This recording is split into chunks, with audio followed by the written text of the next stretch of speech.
Injury report, so Carlos Hyde will be ruled out. He's not going to make it through the concussion protocols. And everybody else, we expect to go full go today. Then obviously you got to see how they make it the next 2 days. But as far as we know, they're going to make it. Norwell progressing to the point where you think he's going to be good? Yeah, I think really all the guys are progressing in that way. Again, when we go out there today, just making sure nothing happens today, and then see how they react on Saturday. Did you have any thoughts about tweaking some parts of the lineup, or did you, offensively, defensively? I think that's very much under consideration. Really, this is it's a business where you have to go out and you have to produce. So if we're not producing, then we make changes need to be made at times. And I think one of the things that we like to do here and make sure that we handle it the right way. We don't just say, hey, you're done. It's really important to say, hey, here's what we see. You need to pick it up, and if you don't pick it up, then here's the ramifications, and at least give them an opportunity to pick up the level play. You talked about you prefer to be on the field in the box this year. Was that an Urban thing? He wants his coordinator in the box. I mean, why did you go up there? Well, I just think the dynamic of our staffs, really worked out that way. With Brian and I, with Shadi and I, and then Coach Urban as well. I just think the dynamics really, worked better that way for us. And when you talked about you're going to call plays this week, but you'll kind of take an idea about what you're going to do the following. I assume that would be Shadi would take care of the play calls if you don't. Right? Yeah, we're just taking it under consideration right now. Again, this happened midweek. It's not fair to put it on anybody because I've been the one that's preparing with the staff and putting all the time in to do that part of it. So, after Sunday and just kind of seeing how everything goes, where we can take a breath for a minute and then go from there and make those decisions. So who will go in the box? Shadi? No, we're not going to send anybody else up. We have a couple offensive coaches up there already.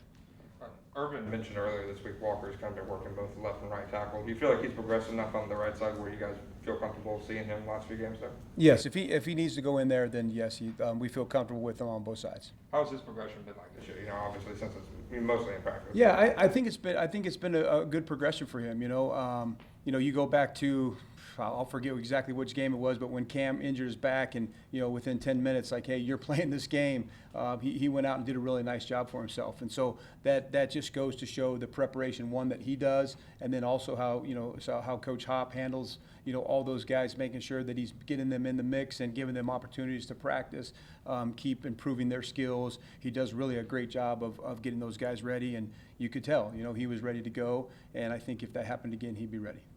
You Zoom meeting today because of the new COVID stuff, right? Yeah, I mean, the hits keep coming, right? It's like the first day, here you go, you're welcome. We're going to give you new COVID protocols. So hey, we have to deal with what comes our way. The guys were great. Just everybody kind of had to refresh a little bit. The mute button and all those kind of things. Oh yeah, where's that thing at? And so, but it was great meetings. Guys all did it from home, and so now their travel is getting ready to get here. I feel like you get less out of it on Zoom. I don't like it. I think, we're comfortable with it. We're used to it. But, probably for the same for you guys, it's so much better just when you're face-to-face to be able to interact with people. It keeps their attention better. It's so much better to be in person. But we're skilled enough. Everybody had a whole year of it, so we know how to do it, just not the preferred way. Could you just share your thoughts about some of the rookie draft picks who hadn't played? Is your philosophy different? Are you going to try to get them in the game in these last 4 games, or what's your thoughts about that? Well, I think that's communication, just amongst us all as a staff to find out, who's ready to go, who's playing well. But I don't think we're just going to, wholesale make changes to put guys in the lineup at this point, and we'll continue to look at those guys like Walker Little is a guy that, that you'd like to get looks at, and but we have starters for a reason, and we're going to continue to kind of move with those guys and see really where it takes us. I don't think we're just going to implement a young guy just to see what he can do at this point. Yeah. Is there anything you'll do different pre-game, like during warm-ups when you first get to the stadium, as the head coach that you didn't do or will you just basically do what you normally do? Yeah, I just do what I normally do. It's not. I kind of go out there, come back in, go out there one more time, come back in, and then go out with the team. So it's just, I don't know, I just kind of play it by ear. And something usually comes up that you have to figure out. And I think as the head coach, maybe more things. I know now I got to do the meeting with the officials, that you got to be in there for that. So for the most part, it'll be the same. Can we get personal for a second? Sure. What do you tell your family? How do you, you don't come here expecting to be in this position in 1 year.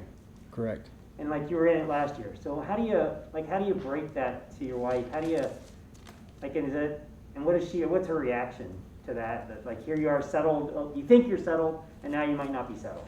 Yeah, I think it's a fun question, I guess. But I think, yeah, it's a hard question. I think our families in the business, at least when you've been in as long as I have, they understand the business. Now as you guys know, my two daughters are, got married this summer, and they have their husbands. I have a 17-year-old daughter that's here, so they've been through it. They kind of get the business and know. We're a really close family, and it was like, hey, I greased the skids from day one. When they were this high, I said, hey, listen, if one goes, all goes. We're not leaving anybody behind. We're all going. If you're a senior, we're going. Those kind of conversations. Yeah. But you still have to make decisions when they come. If it's their senior years, I know we talked about this. What are we going to do? So those are always discussions. But my girls, my wife, they're always very supportive. My wife is amazing, very independent. She can handle anything. So. I'm really blessed to have her, and the girls are, they're awesome as well. So it's just something that we kind of just handle together as a family, and when things come our way, we just make the most of it. I'm assuming most coaches are like this too. When you go to a new job and you have to leave your family behind at first, you just go, I got to go to X, meet me there, and they all handle everything else, the house sale, all that other stuff, packing everything? Yeah, really, that's what I'm saying about my wife. She takes care of all of it. The good part is I'm like, hey, I'm going here. Here's what we're going to do. We do make the decision together. But then from there, it's amazing. All the stuff shows up. The family shows up, and everything just happens around me. It is amazing.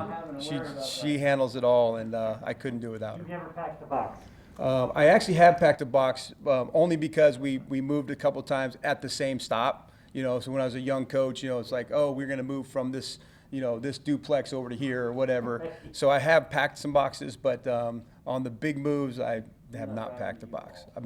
I did drive a U-Haul from Green Bay to, where was I? When I went to Westmar University. Oh, right out of college. So we packed up a U-Haul and drove to Western Iowa, Lamar's, Iowa, when I started at Westmar, and I had everything in a U-Haul. Drove the U-Haul, the whole deal. So, yep, you had kids in the no car? kids yet. Oh, no kids. No kids yet. Yeah. What does it really take to get adjusted to all this? Your new schedule, your demands, the different responsibilities. Does that?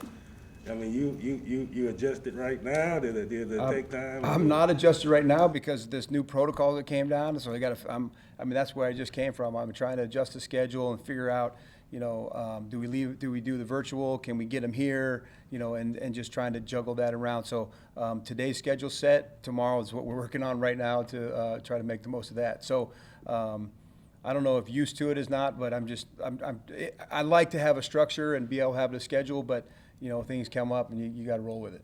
Knock on wood, you haven't had anybody go on the COVID list this week. Are you proud of that? We don't want to talk about that, right? We don't want to put that in the atmosphere, but we've been, the guys have handled it really well, and hopefully these enhanced protocols that we have will keep it that way for us. All right.